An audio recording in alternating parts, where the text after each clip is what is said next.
চিন্ময় কৃষ্ণ দাস,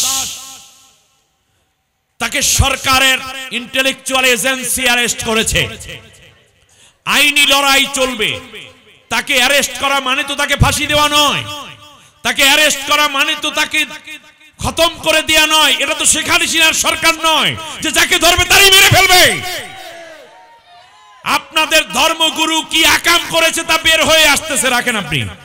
এবার শুনুন, একজন মানুষ আদালতে ওঠানো হলো, আর আদালতের বাইরে গাড়ি ভাঙচুর, মানুষ হত্যা, নির্যাতন, নিপীড়ন করে মুসলমানদের গায়ে হাত তুলেছেন। ইসকন আসলে কি সেটা সেই দিনই প্রমাণিত হয়ে গেছে। আবার বলি, international society for Krishna consciousness, সংক্ষেপ নাম হচ্ছে ইসকন। 1966 সালের 13ই জুলাই যুক্তরাষ্ট্রের নিউ ইয়র্কে একজন হিন্দু এটা প্রতিষ্ঠা করে, যার নাম অভয়চন্দ্র নরবিন্দ ভক্তি বেদান্ত স্বামী প্রভুপাদ। এটা মূলত ইহুদি দ্বারা পরিচালিত একটি হিন্দু সংগঠন।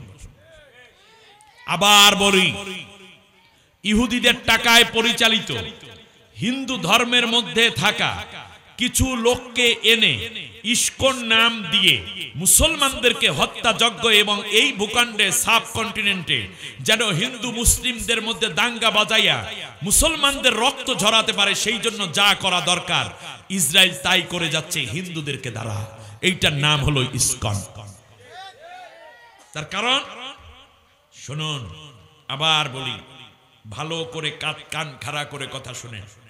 1 নম্বর হচ্ছে অভয় করুণাবিন্দ ইহুদি ধর্মের দ্বারা পরিচালিত প্রভাবিত ছিলেন। 1 শুধু তাই না, জয়া দত্ত স্বামী ইসকনের আর এক প্রতিষ্ঠাতা অন্যতম সদস্য। আসলে তার নাম জয়া দত্ত স্বামী নয়। আমার এই আলোচনা মুসলমানদের জন্য যেমন শোনা জরুরি, হিন্দুদের জন্য শোনা আরো জরুরি। তার কারণ তোমার হিন্দু ধর্ম খাইয়া ফেলাইতেছে ইসকনেরা, আর ইসকন মূলত হিন্দু নয়, ইসকন হচ্ছে মূলত ইহুদি দ্বারা পরিচালিত। ওরা হিন্দুও থাকবে না, পরবর্তীতে হয়ে উঠবে হিংস্র, পরবর্তীতে মুসলমানদের উপর হামলা করবে, মুসলমানরা প্রতিবাদ গড়ে তুলবে, একটা যুদ্ধ বাজাবে, তোমাদের হিন্দু মুসলিমের মধ্যে দাঙ্গা লাগবে, মাঝখানে ইহুদিরা, পৃথিবীর নিকৃষ্ট সন্তান ইহুদিরা বগল বাজাবে আর আনন্দ করবে, আর ভারতকে তারা ব্যবহার করে হিন্দু মুসলিমের রক্তক্ষরণ থেকে তারা আনন্দ নিবে। তোমাদেরকে এই জন্য জানিয়ে দিয়েছে তোরা মুসলমানের মানুষের বাচ্চাই না, তোরা হইলে গরুর বাচ্চা। তোমাদেরকে নিচে কই খাওয়ার কথা ছিল দুধ, আর খাইলে মুত। আর কি করবে ইহুদিরা তোমাদেরকে? ইসরায়েলে পর্যন্ত গরু খায়, আমেরিকা গরু খায়, পৃথিবীর সব রাষ্ট্রে অন্য ধর্মাবলম্বীরা গরু খায়।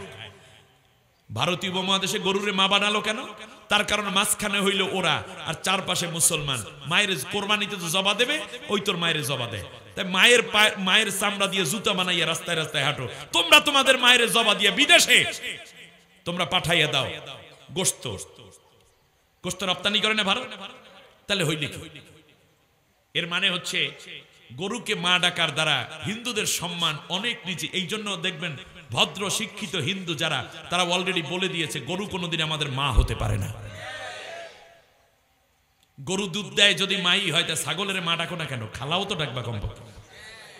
ওইটা যদি মা হয়, তাহলে এই মা বানাইয়া দিল যে ষাঁড় গরুটা, এটা তোমাদের কি হয়? এটা কও। এই কথাগুলো কোনো যুক্তিতে আসে না। আমরা হিন্দু ভাইদেরকে সম্মান করি। বাংলাদেশে আবহমান কাল থেকে হিন্দু মুসলিম বৌদ্ধ খ্রিস্টান একই মায়ের পেটে থাকা যমজ সন্তানদের মতো বসবাস করে আসতেছে। বাংলাদেশে কোন হিন্দু আলিফকে হত্যা করে নাই, ইসকন হত্যা করে। তাহলে বোঝা যায় ইসকন একটা হত্যাকারী উগ্র সন্ত্রাসী গোষ্ঠীর নাম। তাদের যেই জয়া দত্ত স্বামী, তার আসল নাম হচ্ছে জে ইসরাইল। কথাটা বুঝছেন কি আপনারা? জন্ম যুক্তরাষ্ট্রের নিউ জার্সিতে এবং ইহুদি পরিবারের লোক। ইসকন পরিচয় নীতি নির্ধারণে আরেকজনের নাম হলো রাজনাথ স্বামী। শুনতে হিন্দু হিন্দু লাগে না? কিন্তু রাজনাথ স্বামী নয়। ও আমার হিন্দু ভাই, ও আমার সনাতনী ভাই, তুমি কি বুঝতে পারছো আমার কথা? সেই যে রাজনাথ স্বামীর নাম হলো রিচার্ড স্লাভিন নাম কি? তার আসল নাম কি? রিচার্ড স্লাভিন ছদ্ম নামে ভারতে এসে হিন্দুদেরকে প্রমোট করতেছে মুসলমানদের বিরুদ্ধে। তার মায়ের নাম ইডেন জেরাল্ড স্লাভিন, এর মানে তার মাও একজন ইহুদি, মা ইহুদি, বাবা ইহুদি, নিজে ইহুদি। তাহলে সে ইসকন কায়েম করলো কেন? এর মানে হচ্ছে মুসলমানদের বিরুদ্ধে। ফিলিস্তিনে যেমন মুসলমানদেরকে হত্যা করে, এখানেও যেন তারা সেই হত্যার আস্ফালন গাড়তে পারে। তার অংশ হিসেবে কারে ব্যবহার করবে? কারে ব্যবহার করবে? হিন্দু সম্প্রদায়কে ব্যবহার। হিন্দুদের মধ্যে যারা ব্রাহ্মণ আছো, হিন্দুদের মধ্যে যা মুনি ঋষি আছেন, খুব তাড়াতাড়ি ইসকনের বিরুদ্ধে আপনাদের কথা বলা দরকার। আর না হলে আপনাদের মন্দিরগুলো বন্ধ হয়ে যাবে, ইসকন তাদের অস্ত্রপাতি নিয়ে ঝাঁপিয়ে পড়বে, আর হিন্দু মুসলিম দাঙ্গা বাজাবে। যদি মানুষের বাচ্চা হন তাহলে তাড়াতাড়ি করে ইসকনের বিরুদ্ধে কথা বলুন। সম্মানিত ভাইরা, আপনারা জানেন এই ইসকন শেষ পর্যন্ত যে কাজটা করেছিল আমেরিকাতে, সর্বপ্রথম 1976 সালে ইসকনের বিরুদ্ধে মামলা হয়। কারণ ওই মামলার প্রোফাইলে লেখা ছিল পিপল ভিএস মার্ফি, মানুষ মানে জনগণ এবং মার্ফি গ্রুপ। আমেরিকাতে 1976 সালে যে মামলা হয়, 1987 সালে আরেকটি মামলা হয় কীর্তানন্দের বিরুদ্ধে, তাকে 20 বছর জেল দেয়া হয়। তাদের ধর্মগুরু জেল খাটছে, খেয়াল করছেন কিনা? কীর্তানন্দ। মামলার অভিযোগে বলা হয়েছিল যে আসামি তার সঙ্গী সাথীদের নিয়ে বিরাট এক অপরাধী গ্যাং তুলেছে আমেরিকার ইয়াংদেরকে নিয়ে, যেটার নাম ছিল র্যাকেট টার্নিং। এ কথাগুলো আপনাদের বুঝে নেওয়া দরকার। একটি ঐতিহাসিক কথা আমি আপনাদেরকে তথ্য দিলাম। র্যাকেট টার্নিং, অপরাধী গ্যাং দিয়ে, অস্ত্রপাতি দিয়ে তাদেরকে প্রশিক্ষণ দিয়ে সুসজ্জিত করায় আমেরিকান গভর্নমেন্ট এবং জনগণের বিরুদ্ধে। আমার দেশে ইসকনটা তাই তো করবে। শুনুন, এছাড়া আমেরিকার অনেকগুলো মামলা তারা খায়। তার মধ্যে একটা ছিল টার্লি কেস, যা সারা দুনিয়ায় হইচই পেরে ফেলে। 2004 সালে রায় দেয়া হয়েছিল ওই মামলার, যেই মামলায় বলা হয়েছে 90 কোটি মার্কিন ডলার রাষ্ট্রের যে ক্ষতি করেছে ইসকন, 90 কোটি মার্কিন ডলার তাদেরকে জরিমানা দিতে হবে, যা বাংলাদেশের সেই সময়ের ডলারের হিসাব অনুযায়ী 7600 কোটি টাকা। অবশেষে ইসকন তাদের দোষ স্বীকার করেছে এবং 127 কোটি টাকা পরিশোধ করে রক্ষা পায়। তাদের টার্গেট দেশের উচ্চ পদস্থ যত কর্মকর্তা আছে তাদের। ইসকনের একজন নেতা গ্রেপ্তার হলো, আর ববুজান ওখানে গেল।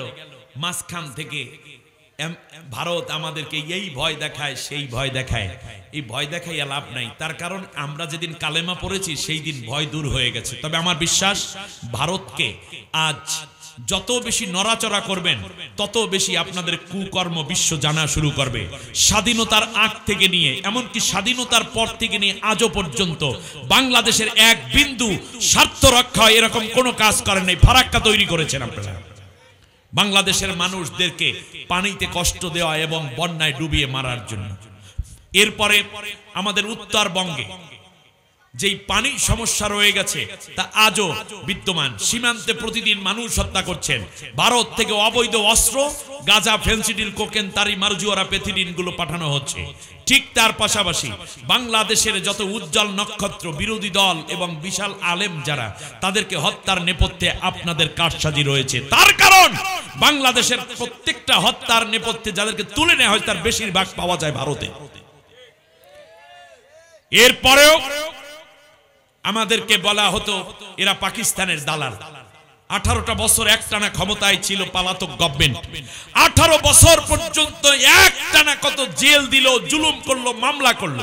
বিএনপির বিরুদ্ধে, জামাতের বিরুদ্ধে, হেফাজতের বিরুদ্ধে, কওমির বিরুদ্ধে। তাবলীগের মুরব্বীরাও মামলা খাইছে। কওমি মাদ্রাসাগুলোর ভিতরে জঙ্গি এবং আল কায়দা তালাশ করা শুরু হলো। ইউনিভার্সিটির যেই ছেলেটি কোরআন পড়ে, হাদিস পড়ে, দাড়ি রাখে, নামাজ পড়ে, তাকে হত্যা করা হলো, আবরার সহ অনেককে। যে মেয়েটি বোরকা পরে, কোরআন পায়, এইটা হইলো জঙ্গি গ্রুপের মহিলা বিভাগের সদস্য। হাবি জাবি কথা বলে বলে সবগুলাকে বানাইয়ে রাখছে। পাকিস্তানের দালাল। এ গালি দিত কিনা? 18 বছর পর্যন্ত কত নির্যাতন, ফাঁসি, জেল, আয়না ঘর, মামলা হামলা, কেউ তো পাকিস্তান পালাই যায় নাই, গেছে কথা। তাহলে বোঝা যায় বাংলাদেশে পাকিস্তানের কোন দালাল, কিন্তু ভারতের দালাল আছে। বুঝলেন কেমনে? ভারত যারা পালাইছে আর ভারত যাদেরকে আশ্রয় দিয়েছে সবগুলা ভারতের দালাল। আমার দেশকে শেষ করে দেওয়ার জন্য তাদেরকে দালাল হিসাবে নিয়োগ দেওয়া হয়েছে। এক অর্থে বিগত গভর্নমেন্টের 350 এমপি সংরক্ষিত আসন এবং দিনের ভোট রাতে দেওয়ার যেই ইলেকশন, এতে যারা এমপি হয়েছে সবগুলা ছিল ভারত কর্তৃক নিয়োগপ্রাপ্ত বাংলাদেশে ভারতের দালাল। দালালদেরকে নিষিদ্ধ করতে হবে, আর বাংলাদেশের জঙ্গি সংগঠন ইসকনকে নিষিদ্ধ করতে হবে। ইসকনের লোকেরা কথা বলেন না, কারণ আপনাদের বিতরিত পুরো সন্ত্রাসী স্টাইল। ইসকন দিয়ে বাংলাদেশকে যদি কেউ চরম ক্ষতির মুখে দিতে চায় তাহলে তারাও ভুল করবে। আমার বন্ধুগণ, এই জায়গাটি থেকে আমাদের সতর্কতা অবলম্বন করতেই হবে। দুইটি যুদ্ধ অবশ্যম্ভাবী। একটি হচ্ছে ভারতের সাথে মুসলমানদের যুদ্ধ, not only Bangladesh but also all Muslim community. সমস্ত মুসলমানরাই যুদ্ধ করবে। নবী বলেছেন এই সময় 3টা গ্রুপ হবে মুসলমান। একদল যুদ্ধে অংশ নিবে, তারা জান্নাতি, বেঁচে থাকলেও জান্নাতি, শহীদ হলেও জান্নাতি। দ্বিতীয় হচ্ছে আরেকটি গ্রুপ থাকবে যারা দেখবে, অপেক্ষা করবে, খালি দেখি তো কি হয়, দেখি কি হয়, দেখি কি হয়। দেখতে দেখতে একটু খানকা জীর্ণ হয়ে যাবে, মসজিদের কোনায় বৈশা বৈশা দেখতে দেখতে নিজে বুইরা হয়ে যাবে, কিন্তু কোনোদিন আর যুদ্ধের ময়দানে যাবে না। এরা মুনাফিক, এরা জাহান্নামী। আর তৃতীয় হচ্ছে আরেকটি গ্রুপ যাদের ব্যাপারে রাসূল সাল্লাল্লাহু আলাইহি ওয়াসাল্লাম আফসোস করে বলেছেন ওরা মুশরিকদের সাথে সম্পর্ক গড়ে তুলবে। আল্লাহর নবী বলেছেন লা তাকুমুস সাআতু হাত্তা তালহাকা কবাইলা মিন উম্মতি বিল মুশরিকিন ওয়া হাত্তা তা'বুদা কবাইলা মিন উম্মতি আল আসনাম। আহা, আল্লাহর নবী তিরমিজি শরীফের সুনানে তিরমিজির 2219 নম্বর হাদিস আপনারাও এখন পেয়ে যাবেন। নবীজি বলেছেন আমার উম্মতের মধ্যে জন্মানো একদল লোক এমন হবে যারা মুসলমানদেরকে বাদ দিয়ে হিন্দুদের সাথে, মুশরিকদের সাথে, মূর্তি পূজারীদের সাথে খাতির জোগাড় করবে। এই গ্রুপ আছে না বাংলাদেশে? আছে না? ব্যাস আছে। এরপর নবী বলেছেন এমন কি এত সম্পর্ক হয়ে যাবে যে শেষ পর্যন্ত তারা মিলে এই আমার উম্মত হওয়ার পরেও মূর্তি পর্যন্ত পূজা কইরা দাদার মন রক্ষা করবে। কপালের মধ্যে সিঁদুর লইয়াও দাদার মন রক্ষা করবে। না আমার কথা না, নবীজির কথা। আল্লাহর নবী বলছেন এরা মুসলমানদেরকে হত্যা করে মুশরিকদের কাজ এগিয়ে নিবে, অথবা ধরে ধরে মুশরিকদের হাতে দিয়ে বলবে এই লোকটা আপনাদের বিরোধী, দাদা এরে হত্যা করেন। আপনাকে আজ বিচার করতে হবে আপনি মুনাফিক এবং জালেমের গ্রুপে আছেন কিনা। তওবা করে ফিরে আসার এখনই সময়। আমার বন্ধুগণ, আল্লাহ রাব্বুল আলামিনের হাবিব আবার বলেছেন, শোনো, এই কথা যখন বলতেছিলেন তখন হযরতে আবু হুরায়রা রাদিয়াল্লাহু তাআলা আনহু দাঁড়িয়ে গেলেন। আবু হুরায়রা রাদিয়াল্লাহু তাআলা আনহু দাঁড়িয়ে বলল, ইয়া রাসূলুল্লাহ, আপনি আমার জন্য দোয়া করেন আল্লাহ রাব্বুল আলামিন যেন আমাকে গাজওয়ায়ে হিন্দ পর্যন্ত বাঁচিয়ে রাখে। সুবহানাল্লাহ পড়বেন আপনারা? আমি ওই যুদ্ধ যদি পেয়ে যাই ইয়া রাসূলুল্লাহ, আমি শুধু অংশগ্রহণ করব না, আমার স্ত্রী, আমার সন্তান, আমার আপনজন যারা থাকবে সবাইকে নিয়ে জান মাল দিয়ে যুদ্ধের ময়দানে দাঁড়াইয়া যাব। যদি এই যুদ্ধে শহীদ হয়ে যায় তাহলে নিশ্চিত জান্নাতি, আর যদি বেঁচে যাই তাহলে যতদিন বাঁচব জান্নাতি মানুষ হিসাবে দুনিয়ায় সফর করব, চলব। আর ইন্তেকালের সাথে সাথে জান্নাত কতই না সৌভাগ্যবান আমি। সুবহানাল্লাহ। এক সাহাবী জিজ্ঞেস করল, ইয়া রাসূলুল্লাহ, যুদ্ধটা কখন হবে? আল্লাহর নবী বলেন, খরাবুল হিন্দা মিনাস সিন, সিন থেকে যুদ্ধের ডামাডোল বাজবে। বাংলাদেশের দিকে কোন নজর দেবা, চায়না কিন্তু ছাড়বে না। বাংলাদেশের উচিত চীনের সাথে দ্রুত একটা চুক্তি করা, কারণ একজনকে ছেড়ে আরেকজনের কাছে তো আপনার যাইতে হবে নাকি? তা যদি নাও হয়, কমপক্ষে বাংলাদেশের স্বাধীনতা সার্বভৌম রক্ষার জন্য সর্বোচ্চ প্রস্তুতি নেওয়া দরকার। ভারতের উচিত বাংলাদেশের দিকে এত কুনজর না দেওয়া। আপনারা সারা জীবন দই খাইছেন, উপরে সর খাইছেন, আর না। এইবার বাংলাদেশ যারা চালায় তারা আমার দেশের ইয়াং জেনারেশন জেএনজি বেবিরা দেশ চালাবে।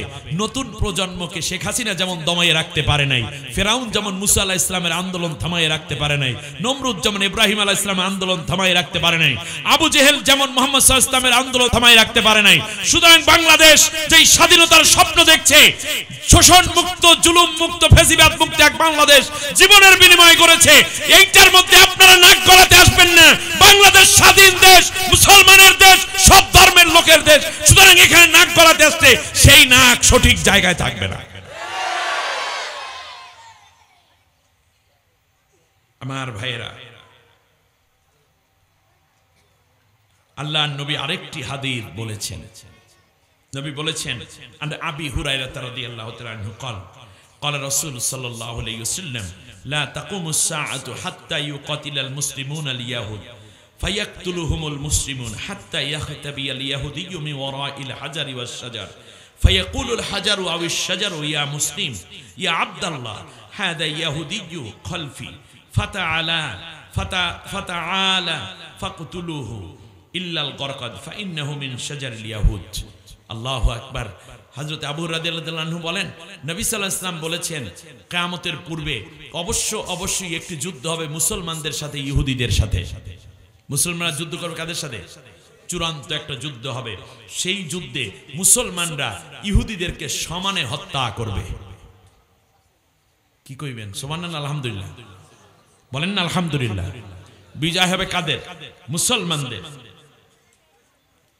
তখন ইহুদিরা চলে যাবে আত্মরক্ষার জন্য, পালাতে যাবে পাহাড়ের আড়ালে, পাথরের আড়ালে, গাছের আড়ালে। আপনারা বুঝতেছেন কিনা? তখন গাছ আর পাথরের জবান খুলে যাবে, ডাক দিয়া বলবে ইয়া মুসলিম ইয়া আব্দুল্লাহ, ও মুসলিম, ও আল্লাহর বান্দা, হাদিহিল ইয়াহুদিয়্যু খলফি, আমার পিছনে একটা ইহুদি আছে, ফাতাল, আমার কাছে আসো, ফাকতুলুহু, তাকে হত্যা করে ফেলো। তাহলে পালাইয়াও শান্তি নাই। এখন কি করবে?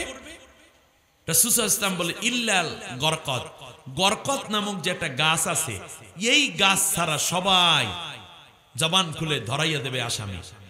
ফাইন্নাহু মিন শাজারিল ইয়াহুদ, কারণ এটা হলো ইহুদিদের গাছ। আচ্ছা আপনারা বলেন তো দেখি, এর দ্বারা ইহুদিরা বর্তমানে কি করছে জানেন? এই যে জেরুজালেম সহ বিভিন্ন জায়গায় তারা গরকদ গাছ লাগাচ্ছে সমানে। তার কারণ এই গরকদ তারা হাদিস থেকে পাইয়া ওই গাছের আড়ালে তারা লুকাইবে। এই জন্য বোকা কারে কয়? আরে যে পাথরের আড়ালে যাবে সে তো বলে দিবে, গাছের আড়ালে গেলে বলে দিবে। এরপরে তো গাছ আর পাথরের পিছনে মুসলমান মুজাহিদদের ওই ইহুদি তালাশ করার দরকারই নেই, শুধু তালাশ করবে কার পিছে? গরকদের পেছনে। তার দ্বারা আপনি বলুন তো দেখি, গরকদ তাদের সেভ করবে নাকি মুসলমানরা তাড়াতাড়ি ওখানে হাত দিয়ে পাবে? সুবহানাল্লাহ।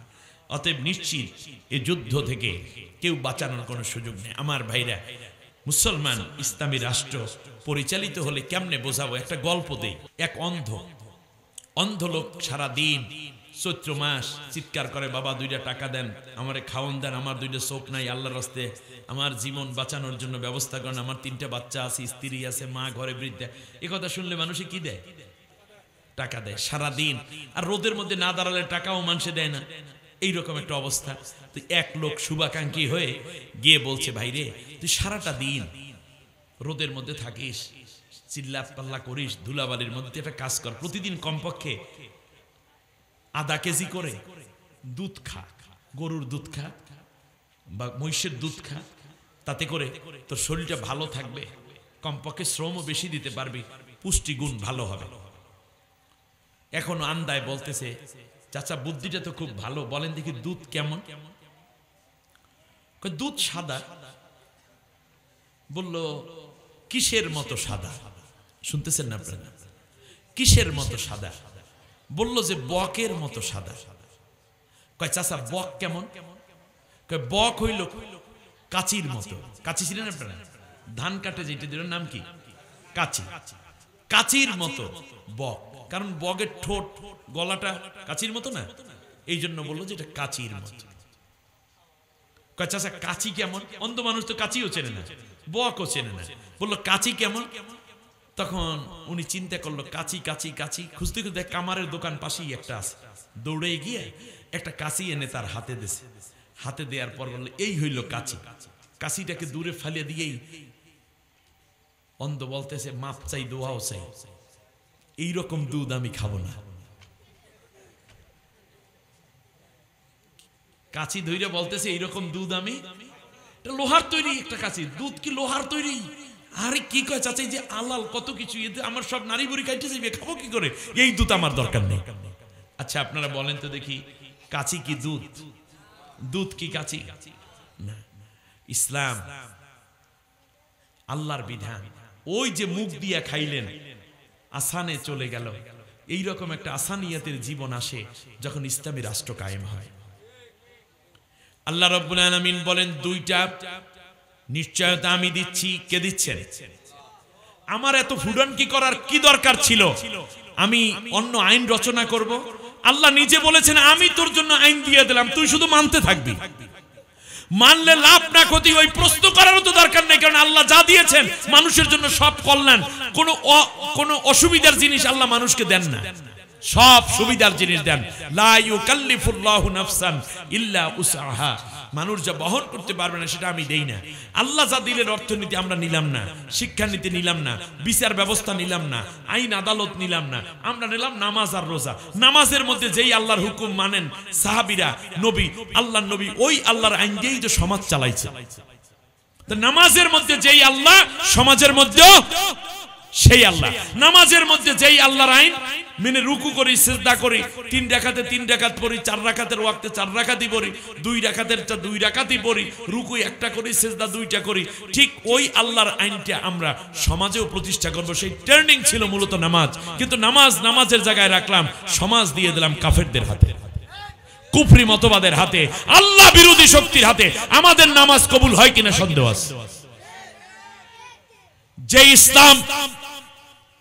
যে ইসলামী জীবন ব্যবস্থা গোটা রাষ্ট্রের চুরি বন্ধ করে দেয়, সেই ইসলাম ছেড়ে দেওয়ার পরে আমরা নামাজের মধ্যে এক জোড়া জোতার নিরাপত্তা দিতে পারি না এই চোর থেকে। তার কারণ আমরা নামাজ পড়ি কিন্তু আল্লাহর হুকুম মানি না। নামাজ যদি আল্লাহর হুকুম অনুযায়ী মানতাম,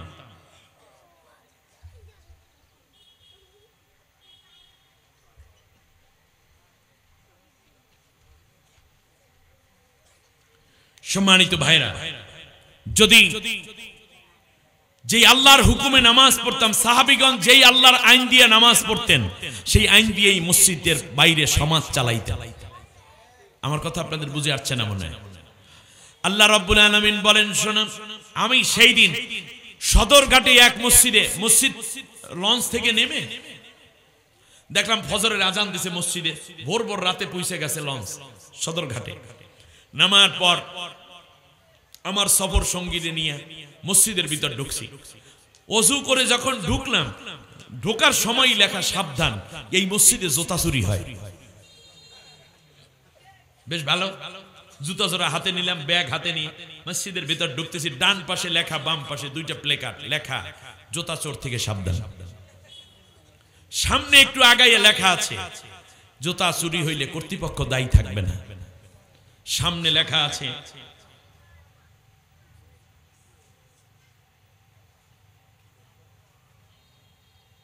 সামনে লেখা আছে যে 2 জুতা 2 বাক্সে রাখুন, তাহলে চুরি হবে না। আপনারা বুঝতে পেরেছেন? এর মানে হচ্ছে এক জোড়া জুতার নিরাপত্তা দিতে পারল না স্বাধীনতার 53 বছর, সেই যে রাষ্ট্র নারীর ইজ্জতের গ্যারান্টি দিতে পারল না, যেই রাষ্ট্র আমাদের ব্যাংকের নিরাপত্তা দিতে পারল না, যে রাষ্ট্র আমাদের ভোটের নিরাপত্তা পর্যন্ত দিতে পারে নাই, ঠিক কিনা বলেন? আমাদের জান মালের নিরাপত্তা দিতে পারে নাই। অথচ রাসূল সাল্লাল্লাহু আলাইহি ওয়াসাল্লামের উপরে আল্লাহ বললেন, ফালিয়াবুদু রাব্বা হাদাল বাইত আল্লাযী আত'আমাহুম মিন জু' ওয়া আমানাহুম মিন খাউফ। আমি আল্লাহর আইন এবং বিধান দিয়ে তোমরা চলো, তাহলে 2টা জিনিস দেব, কোনো হত্যা যজ্ঞ কিংবা ভয় ভীতি থাকবে না, এবং তোমাদের খাবারে কোনো কষ্ট থাকবে না। আল্লাহ তাআলা ওয়াদা করলেন, ওয়ালাউ আন্না আহলাল কুরআ আমানু ওয়াত্তাকাউ লাফাতাহনা আলাইহিম বারাকাতিম মিনাস সামাই ওয়াল আরদ। যদি তোমরা আমি আল্লাহর বিধান অনুযায়ী জমিনের উপরে চলা শুরু করে দাও, অবশ্যই আসমানের যত বরকতের দরজা আর জমিনের যত বরকতের দরজা সব দরজা তোমাদের জন্য খুলে দেব। সুবহানাল্লাহ পড়বেন না? জমিনের মধ্যে আল্লাহর বরকত কি আছে বলেন তো? খনি থাকে কোথায়? তেলের খনি কোথায়? জমিনের মধ্যে। গ্যাসের খনি, স্বর্ণের খনি, হীরার খনি, কয়লার খনি, তেলের খনি, এগুলো কোথায়?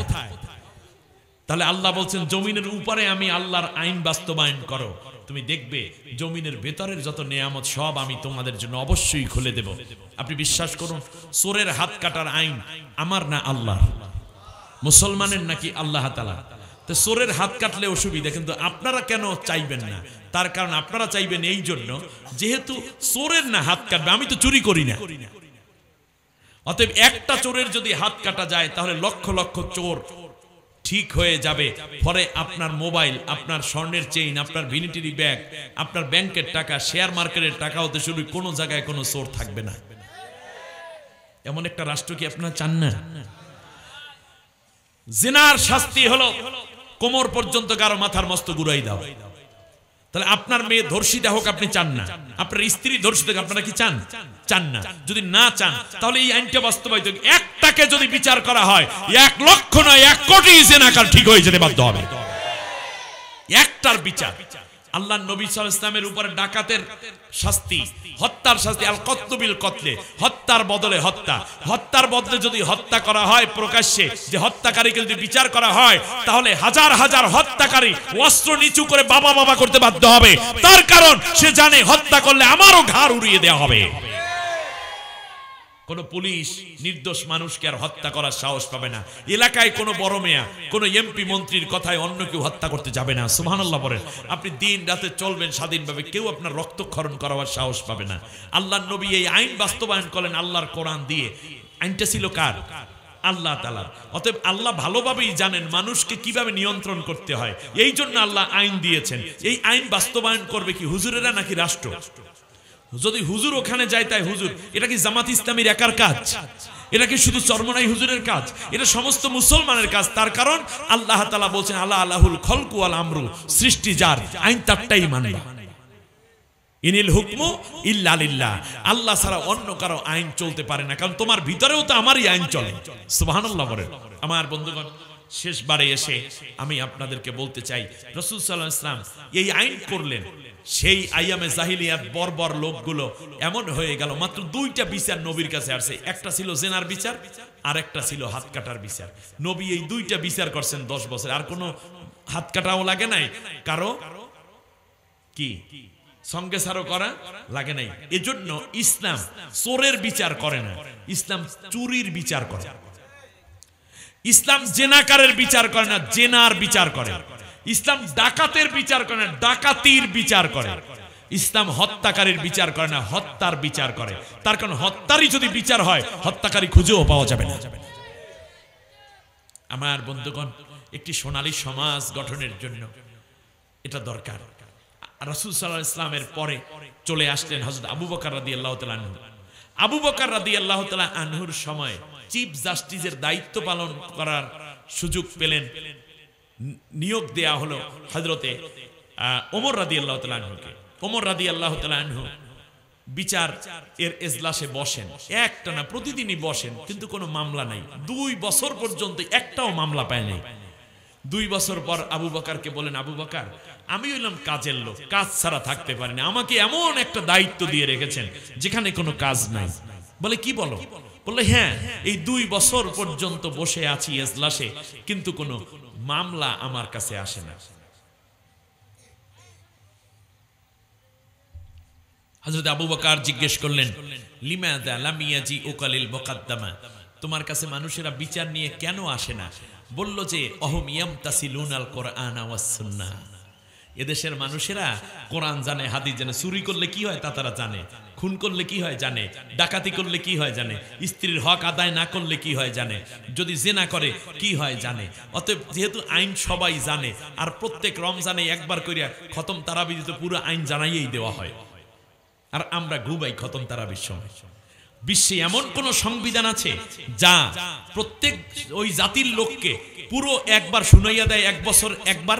এরকম আছে কেউ নাই, শুধুমাত্র মুসলমানরা আছে। অথচ এই 30 পারা কোরআন আমরা শুনলাম, অথচ আল্লাহর একটা আইন বাংলাদেশে বাস্তবায়ন করতে পারলাম না। এই জন্য আল্লাহর রহমত আমাদের উপরে আসে না। এজন্য রাসূল সাল্লাল্লাহু আলাইহি ওয়াসাল্লাম বলেছেন, ফাত্তাবিউস সিওয়াদাল আযাম ফাইন্নাহু মান শাজ্জা শাজ্জা ফিন্নার। যেই দলটি দ্বারা ইসলামী রাষ্ট্র তাড়াতাড়ি কায়েম হবে, যেই দলের মধ্যে ব্যারিস্টার আছে, টিওনো হতে পারে, এসপি হতে পারে, অ্যাডভোকেট আছে, ডাক্তার আছে, হাসপাতাল আছে, যাদের দেখবা বিভিন্ন রকমের কার্যক্রম পরিচালিত, স্কুল শিক্ষা ডিপার্টমেন্ট, অর্থনীতি ডিপার্টমেন্ট, ব্যাংক আছে, সব তারা চালাইতে পারে। এরকম একটি দল যদি ইসলামী আগাই আছে যারা, তোমরা সবাই মিলে সেই দলকে আগামীতে সমর্থন দিয়ে ফাত্তাবিউস সিওয়াদাল আযাম, এই বড় দলটাকে ক্ষমতায় পাঠাই দাও, তাহলে আল্লাহর কোরআনের রাজ তাড়াতাড়ি কায়েম হবে। শেষের কথা নবী বলেছেন, ফামান সাজ্জা সাজ্জা ফিন্নার।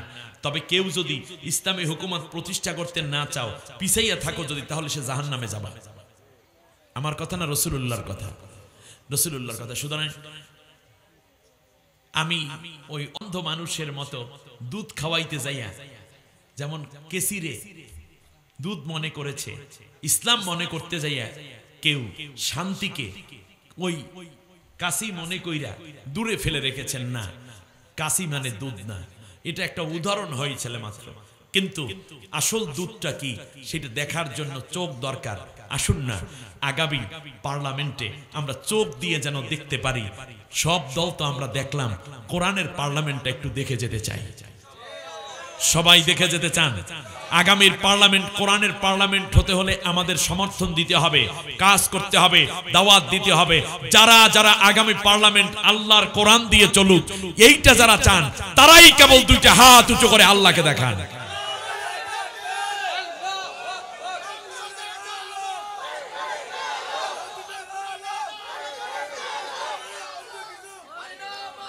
আল্লাহ তুমি কবুল করো। সবাই বলেন আমিন। সুবহানাকাল্লাহুম্মা বিহামদিক আশহাদু আল্লা ইলাহা ইল্লা আনতা আস্তাগফিরুকা ওয়া আতুবু ইলাইক। নামাজের সূরাতে সবাই বসেন, একবার আলহামদু, তিনবার কুল হুয়াল্লাহ পড়েন। কুল হুয়াল্লাহু আহাদ আল্লাহুস সামাদ লাম ইয়ালিদ ওয়া লাম ইউলাদ ওয়া লাম ইয়াকুল লাহু কুফুয়ান আহাদ। দাঁড়ানো ভাইরা বসে পড়েন। মুনাজাতের আদব, বসে মুনাজাত করা। আল্লাহর কাছে আমরা গভীর রাতে হাত বাড়াবো ইনশাআল্লাহ। কত মানুষ ইন্তেকাল করেছেন, বিশেষ করে হিলফুল ফুজুলের কিছু ভাই ইন্তেকাল করেছেন। এটা কততম দেখতাম জানো? এই 17 বছরে কত বক্তা এখানে এসেছিলেন যারা আজ পৃথিবীতে নাই, এরকম আছে না? কত আয়োজক আছেন যারা বিদায় হয়ে গেছেন, কত শ্রোতা ছিলেন যারা পৃথিবী থেকে বিদায় হয়ে গেছেন, কত মানুষ দানকারী ছিলেন যারা আজকে পৃথিবীতে নেই। সকলের জন্য দোয়া করব, কোরআনের বরকতে আল্লাহ যেন তাদেরকে জান্নাতুল ফেরদাউসের মেহমান করে নেন। হতে পারে বন্ধু আজকে আমাদেরও কারো জীবনের শেষ মাহফিল, ঠিক না? নাক চোখ কান খোলা রাখতে হবে, ঘুমিয়ে পড়া যাবে না, ঠিক না বলেন? বাংলাদেশের উপরে যদি কেউ হাত দেয়, সেই হাত আস্ত রাখা হবে না ইনশাআল্লাহ। প্রিয় বন্ধুগণ, আমরা দোয়া করছি, আপনারা ইতিমধ্যে শুনে খুশি হবেন, সিরিয়ায় ইসলামী বিপ্লব যারা করেছেন তারা বিজয় লাভ করেছেন। ইতিমধ্যে তারা রাস্তায় নেমে উল্লাস করছে। ইনশাআল্লাহ একটা সময় আসবে বাংলাদেশটা নিয়ে ইন্ডিয়া যে পরিকল্পনা করেছিল সেটা নস্যাৎ হয়ে গেছে।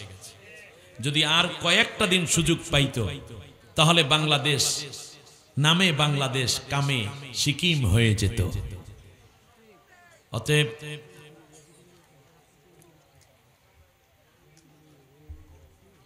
আমরা জীবন দেব, কিন্তু ভূমি দেব না। আমরা আমাদের রক্ত দেব, জীবন দেব, কিন্তু ইসলাম অপমানিত হতে দেব না। এই সাহস আছে ইনশাআল্লাহ। সাহস নিয়ে দুর্বার গতিতে এগিয়ে যাব। যাওয়ার আগে আপনাদের জন্য তো ওয়াজ দিতে পারলাম না, অনেক রাতে ওঠানো হয় বক্তা, 11টার পর আমি ওয়াজই করতে পারি না। আগামী বছর যদি দাওয়াত দেন, না দিলে তো কোনো কিছু করার নেই, আমাকে 9টায় দিবে, 9টা থেকে 11টা, এই সময় ব্রেন নিতে পারে ইনশাআল্লাহ। তবে আয়োজকরা খুব ভালো, ভদ্র এরা। দোয়া করি আমার ভাইদেরকে যারা খিদমত দিচ্ছেন, আল্লাহ তাদেরকে জাতির শ্রেষ্ঠ সন্তান হিসেবে কবুল করুন। আরো বেশি সদস্য ভাইদেরকে যোগ্যতা এবং তৌফিক দিন, যেন আমরা আমাদের স্ত্রী সন্তানদেরকে পর্দা পশিদা মতো চালাবো, হালাল খাবো, হারাম খাবো না, সত্য বলবো, মিথ্যা ছেড়ে দেব। পারবেন ইনশাআল্লাহ? আল্লাহ আমাদের কবুল করে নিন। আল্লাহুম্মা আমিন। আলহামদুলিল্লাহি রাব্বিল আলামিন والصلاة والسلام على رسوله الكريم ربنا ظلمنا أنفسنا وإن لم تغفر لنا وترحمنا لنكونن من الخاسرين رب العالمين হিলফুল ফজল 17তম বার্ষিক তাফসীর মাহফিলের আখেরি মোনাজাত। হার কাঁপানো শীতের মধ্যে কুয়াশাচ্ছন্ন শিশির ভেজারা তোমার দুয়ারে হাজার হাজার নারী পুরুষ ভিক্ষুকের মতো হাতগুলো বাড়িয়ে দিয়েছি। জীবন ভরে যত গুনাহ করেছি, কোরআনের বরকতে, নবীর মহাব্বতে, আমাদের চোখের পানির বিনিময় জিন্দিগির তামাম গুনাহ রাশি মাফ করে দাও। গুনার বোঝা মাথায় লইয়া দেশ বিদেশে ঘুরি, কোন দিন জানি আজরাইলের হাতে ধরা পড়ি। আল্লাহ তাআলা কোরআনের ময়দান থেকে গুনাহ নিয়ে যদি বাড়িতে ফিরতে হয়, কোথায় গেলে গুনাহ মাফ হবে আমাদের জানা নাই। কত বৃদ্ধরা হাত পেতে আছেন, যুবকরা রয়েছেন, আল্লাহ শিশু বাচ্চারা তালবে আনি, হাজী সাহেবান, তাহাজ্জুদ গুজার বান্দা বান্দি, মুসাফির আমরা, যার চোখের পানি তোমার রহমতের দরিয়ায় ঢেউ মারে, যার কান্নার আওয়াজ তোমার আরশ পর্যন্ত গিয়ে ধাক্কা খায়, তাদের হাতের বদৌলতে আমাদের সকলের মুনাজাত কবুল করে না। আল্লাহ তাআলা একজন বান্দা বান্দিকেও গুনাহ নিয়ে বাসায় ফিরাইও না। যত অপরাধ করছি মাবুদ এই জীবনে, মাফ করিয়া দেন গো আপনি নিজ গুণে। আল্লাহ তাআলা দয়া করে যতদিন দুনিয়ায় বাঁচাইয়া রাখবা, কোরআনের পথে নবীর আদর্শ মতে জিন্দেগি যাপন করার তৌফিক দাও।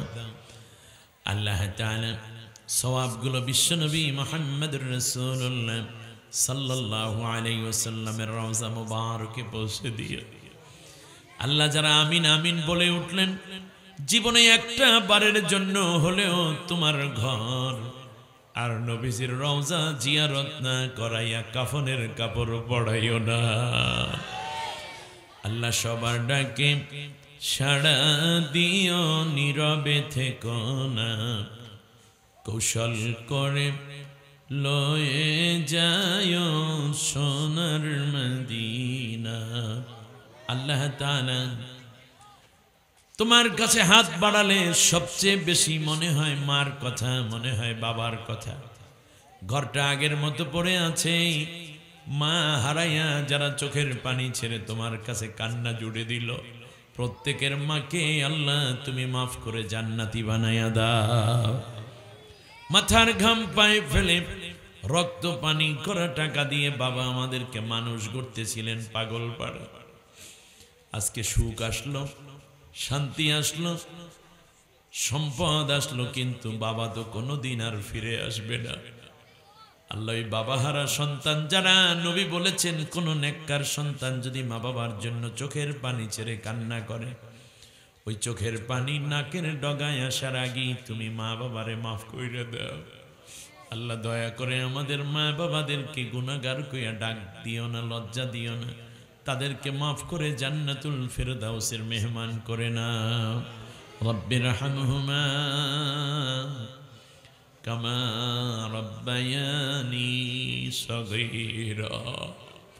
আমাদের সন্তানদেরকে আল্লাহ তুমি দিনদার বানাও, দিনের খাদেম বানাও, দিনের দায়ী বানাও, মুজাহিদ বানাও। আল্লাহ দয়া করে তাদের ইজ্জত এবং ইমানের মধ্যে আল্লাহ তাআলা তুমি বারাকা দান করে দাও। আল্লাহ তাআলা মেধাবী বানাও, সৎ চরিত্রবান, দেশপ্রেমিক, খাঁটি মুসলিম বানাও। আমাদের সন্তানদেরকে আল্লাহ তুমি নাফরমান বানাইও না, ইসলাম বিরোধী বানাইও না। আমাদের মরার পর যেন আমাদের সন্তানগুলো একটু দোয়া করতে পারে, আল্লাহ সেই মানের মুমিন হওয়ার তৌফিক করে দাও।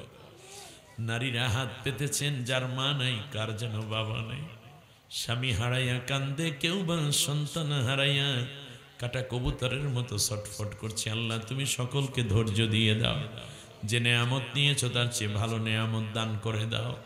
দৈনিক 5 ওয়াক্ত নামাজ, রমজানের রোজা, স্বামীর খেদমত পর্দা পুশির মতো চলে, একামতে দ্বীনের সহযোগী ভূমিকা পালন করে সবাইকে নবীর জিম্মায় জান্নাতি হওয়ার তৌফিক দিয়ে দাও। এই মাহফিলের আয়োজন যারা করেন আল্লাহ, হিলফুল ফুজুল নবীজির নামের সাথে, নবীর প্রিয় সংগঠনের সাথে মিল রেখে নাম রেখেছে, আল্লাহ দয়া করে হিলফুল ফুজুলকে তুমি কবুল আর মঞ্জুর করে নাও। রব্বুল আলামিন সদস্য ভাইদের মধ্যে কত স্বপ্ন নিয়ে তারা হিলফুল ফুজুল কায়েম করেছে মানবতার কল্যাণে।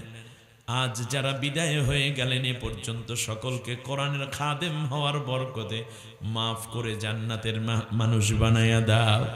আল্লাহ তুমি তাদের গুনাহগুলো মাফ করে জান্নাতুল ফিরদাউস নসিব করে দাও। যারা অসুস্থ আছেন আল্লাহ তুমি শিফায়ে আজেলা দান করে দাও। আল্লাহ আমাদের ভাইদেরকে তোমার হাতে সুপর্দ করে গেলাম, জীবনের প্রয়োজনে ভাইরা কিছু চাইলে তুমি খালি ফিরাইও না।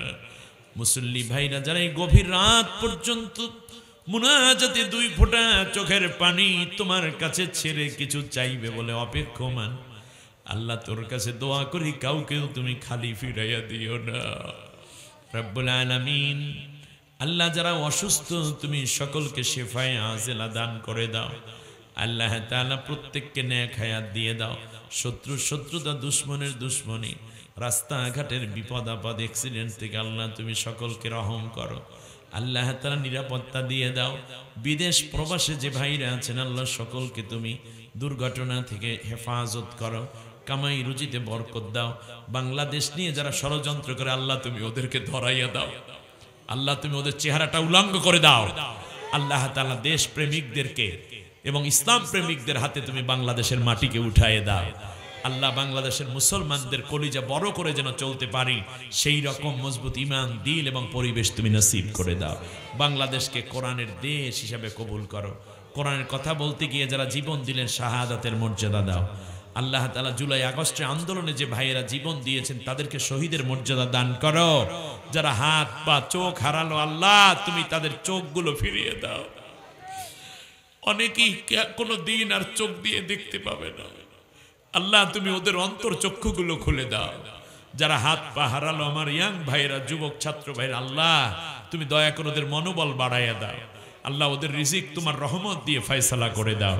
রব্বানা তাকাব্বাল মিন্না ইন্নাকা আনতাস সামিউল আলিম ওয়া তুব আলাইনা ইন্নাকা আনতাত তাওয়াবুর রহিম। سبحان ربك رب العزة عما يصفون وسلام على المرسلين وجل آخر كلامنا عند الموت لا إله إلا الله محمد رسول الله.